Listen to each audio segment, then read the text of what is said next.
Calaroga Shark Media.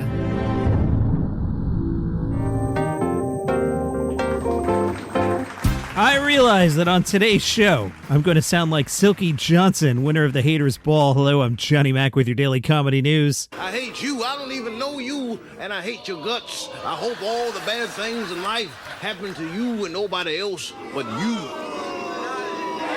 The reviews for Will Ferrell's The Hawk are not good. The Independent went with the headline, Netflix golfing comedy gives Will Ferrell his own crappy Gilmore 2 stars out of 5.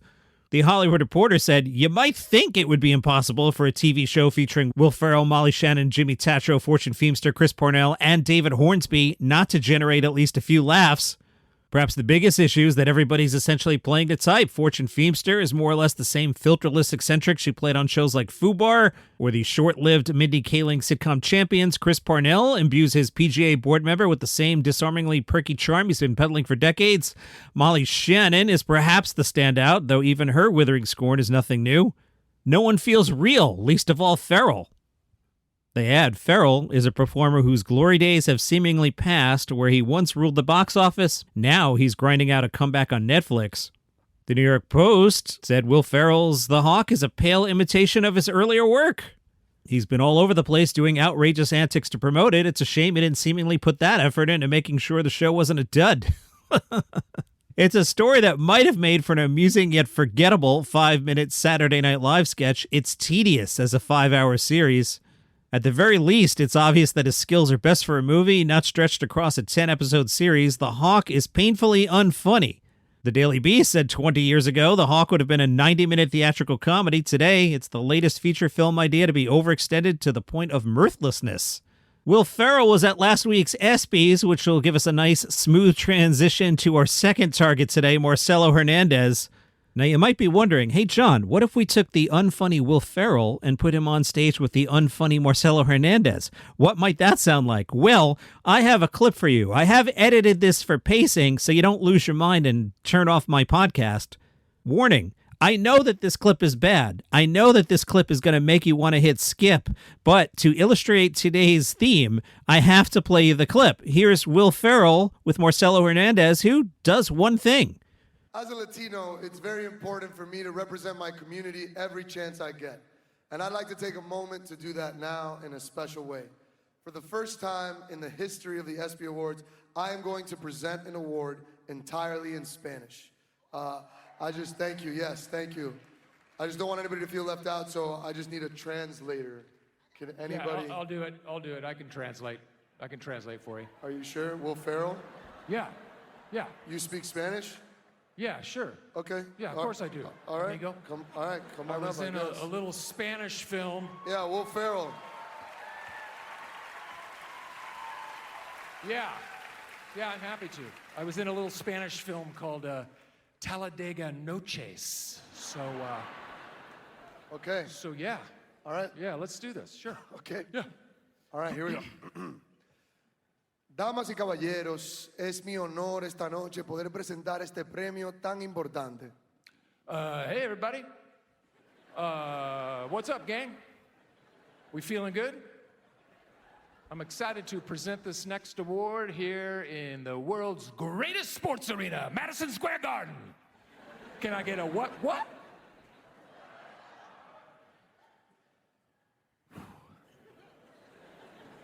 Los atletas de esta categoría han podido jugar al nivel más alto con mucha dedicación y mucha disciplina. As a young boy growing up in Miami, I didn't have many friends. Most of my friends were stray dogs I'd collected in the neighborhood. And I gave them names. There was George, there was Peaches, there was Alexander. Often late at night, I would press my private parts against electrical... I didn't even talk for that long. What? Ouch, you may recall last year's host was Shane Gillis, who the establishment athletes did not welcome. I thought Shane was hilarious. What's Shane up to now? Marcello Hernandez has the answer. I also want to shout out last year's host, Shane Gillis. He is watching from home like a true American. On his couch, drinking a beer while a Hispanic guy does his job. Do you like hack jokes? Like the hackiest of hack, most obvious? How long did it take you to write that joke? Because I have one for you. In 1973, hockey players didn't wear helmets. Basketball had no three-point line. And in 1973, Bill Belichick was the age his girlfriend is now.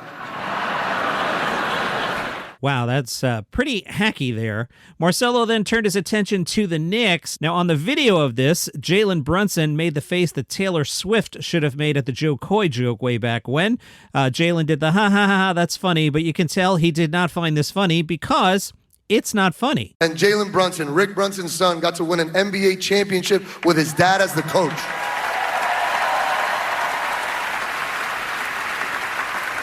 Which proves one thing, which is that nepotism, like most things, is way cooler when a black guy does it. Next up, we have a WNBA joke that isn't that bad, but I think he mispaced it, and in comedy, timing is everything, and I also think this kind of joke would have worked better for, say, Shane Gillis. I also want to shout out the WNBA players for signing a new deal, and they're now making more money than ever before. Yes. It's a lot of new money in the WNBA, man. Opening up the door for a new reality show. Basketball husbands and wives. But mostly wives. Okay, Marcello, how about the World Cup? The World Cup is the time when American sports fans remember what the word world means. They usually think it means the U.S. and one team from Toronto.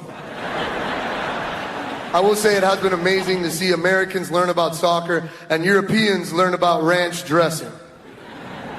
And I have something to say to the Europeans. Come in here. It's not so easy to stay skinny here, is it? I've really enjoyed watching you slim snobs eating our delicious junk food. And this is real karma. You called Americans fat for hundreds of years, and now look at you, drinking ranch. Taking it home with you like a weirdo. That's the fattest thing you can do, by the way.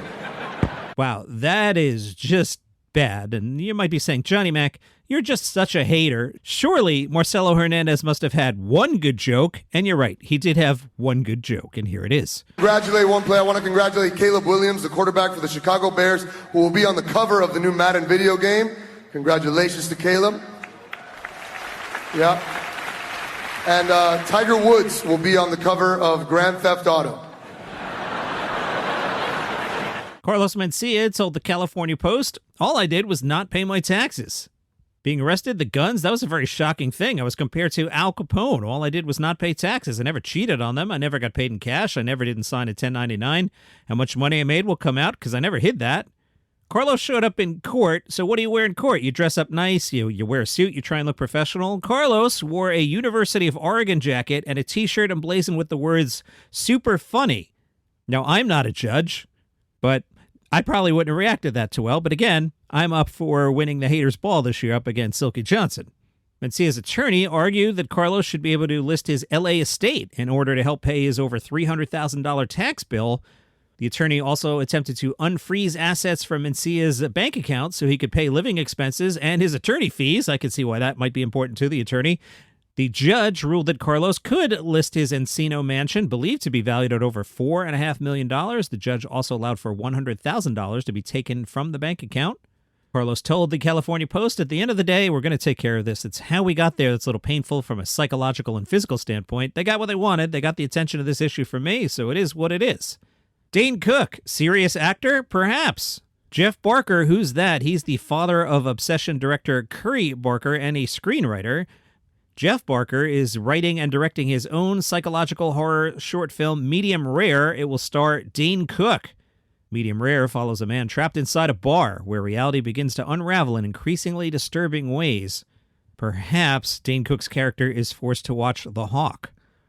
Hey, remember the other day I mentioned Tom Segura not wearing a wedding ring, and I shared that for a while playing volleyball. I wasn't wearing a ring. Don't read anything into it. So I showed up at volleyball the other night, and two of my teammates were there. They were mid-conversation, and the conversation was like, yeah, you could stick it in, your shoe or something and won't get lost. And I'm like, what are you guys talking about? One of my teammates wanted to take off his wedding ring for volleyball because his fingers were swollen. He had spent the entire day with his wife. They had a nice day. Don't read anything into it. Sometimes we're just playing volleyball. It's almost time for season 18 of It's Always Sunny in Philadelphia. FX has announced it'll be back Monday, August 17th with what they're calling an expanded 10-episode season. We have all lived long enough that 10 is now an expanded season. That's because the previous 3 seasons were only 8 episodes each, which goes really quickly, especially when they show 2 a week. Season 18 premieres at 9 Eastern on FXX, FX, and Hulu. We are told now the longest-running live-action sitcom in TV history, It's Always Sunny, follows a group of deeply self-absorbed friends and their chaotic misadventures while running the failing Philadelphia dive bar Patty's Pub. Now, to be fair, this show's been on for 20-plus years, 18 seasons.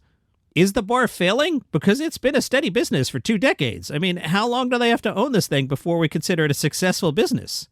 All right, we've got some plot points here. Minor spoilers. It's Always Sunny. Don't worry about it. In season 18, Charlie, Mac, Dennis, Dee, Stupid Bird, and Frank are wrapped up in A, salvaging inheritances from a dead woman, B, surviving tent encampments and the great inside-outside divide between the haves and have-nots, C, withstanding job loss at the hands of workplace automation, 4, you switched from letters to numbers, John. Yeah, I did. Embracing a newfound appreciation for neurodivergence, 5, questioning the fabric of society against conspiracy theories, and 6, the biggest elephant in the room, outlasting the public's pendulum swing against drinking. We are told not to mention battling nerds, LARPers, and a particularly petulant McPoyle clan at the Renaissance Fair, who are sports washing their way back into the good graces of their community by sponsoring a Little League team. All those sound like really, really good plots. Kevin Hart likes to work. He's got a new season of Cold as Balls. You know, that's the show where Kevin Hart sits in a cold tub with famous sports figures.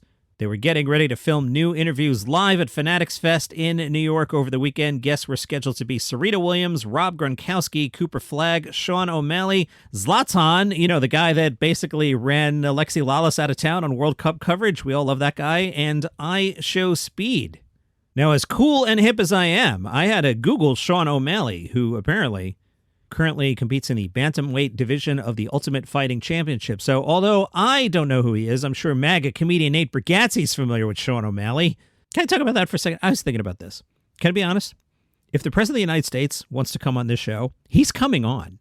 Now, if he comes on Daily Comedy News, I'm probably going to ask him about like Saturday Night Live and some comedy stuff that he's done. And then eventually I'll get to it. But like this show's not 60 minutes. I know sometimes you confuse it for 60 minutes, but this isn't 60 minutes. I'd probably ask him who his favorite comedians are, you know, that kind of stuff.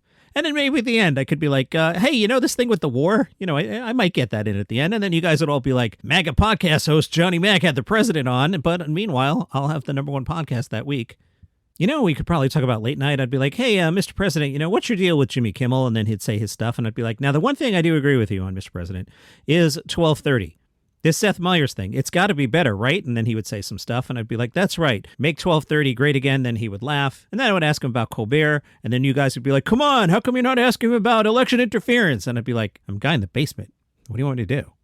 I will also welcome whoever runs for president on the Democrat side. That person is also welcome to come on here, and I will also ask them about their favorite comedians and if they've ever hosted Saturday Night Live. I digress. Cold as Balls will now be on Netflix with 6 new episodes with those guests that I told you about. Kevin Hart said, Cold as Balls coming to Netflix feels like a homecoming. I'm pairing 2 of my favorite entities together for an unbeatable conversation and content. I love that for 12 going on 13 seasons. 13 seasons of this? Now, Kevin's a billionaire and doing really well. Does this thing have cultural impact? Are people watching this thing? I love that for 12 going on 13 seasons, the show continues to be a celebration of sports and entertainment. Then he went into some corporate speak and plugged his other stuff. And this is sad. The High Plains Comedy Festival has announced it's over.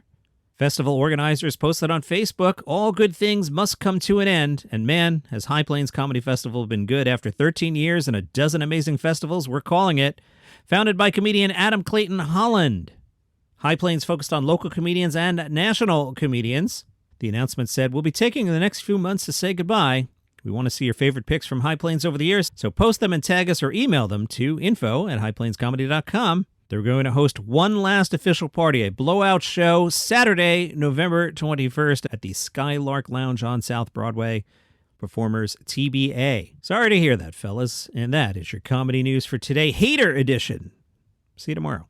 I hate you. I hate you. I don't even know you, and I hate your guts. I hope all the bad things in life happen to you and nobody else but you.